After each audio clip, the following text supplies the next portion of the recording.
नमस्कार, मी संदीप बेसरकर वनी न्यूज 24 या मराठी न्यूज चॅनलमध्ये सर्व प्रेक्षकांचे स्वागत करतो।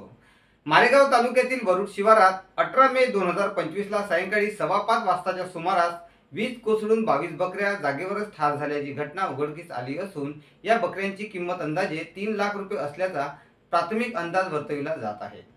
सध्या सर्वत्र अवकाळी पावसाचा कहर सुरू असून विजेचा कडकडाट व ढगांचा गडगडाट तीव्र स्वरूपात असल्याने उन्हाळी शेती मशागत करणारे शेतकरी शेतमजुरात धास्ती पसरली आहे। नेहमीप्रमाणे भारत तुकाराम गेडाम हे बकऱ्या घेऊन चरावयास गेले। 5:15 वाजताच्या दरम्यान बकऱ्या चारून परत येत असताना आकाशात जोरदार विजेचा कडकडाट झाला। कडकडाटाने बकऱ्या लगत असलेल्या कवडू जुन्नाके यांच्या शेतातील झाडाजवळ थांबल्या। क्षणार्धात वीज कोसळून 22 बकऱ्या ठार झाल्या। जवळच उभे असलेल्या तुकाराम गेडाम वय 56 वर्ष यांना काहीही झाले नसले तरी ते भोवळ येऊन पडले। त्यांना तात्काळ ग्रामीण रुग्णालय मालेगाव येथे भरती करण्यात आले। यामध्ये भरत गेडाम यांच्या 20 बकऱ्या, शंकर नागोसे यांची 1 बकरी, रामकृष्ण उराडे यांची 1 बकरी असे एकूण 22 बकऱ्या या अपघातात ठार झाल्या आहेत।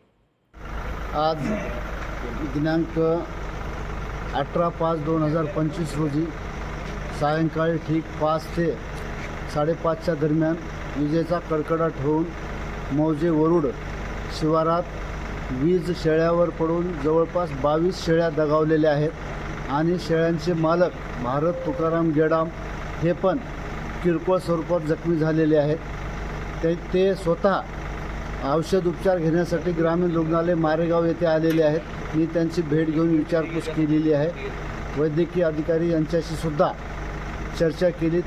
त्यावेळी त्यांनी त्यांची प्रकृती स्थिर असून त्यांना एक अर्ध्या तासामध्ये घरला सोडण्यात येईल असे सांगितलेले आहे। शेळ्या मेल्या मृत झाल्यामुळं त्यांना शासन निर्णयाप्रमाणे जी काही मदत देय आहे ती देण्याची कार्यवाही आम्ही करणार आहोत। धन्यवाद।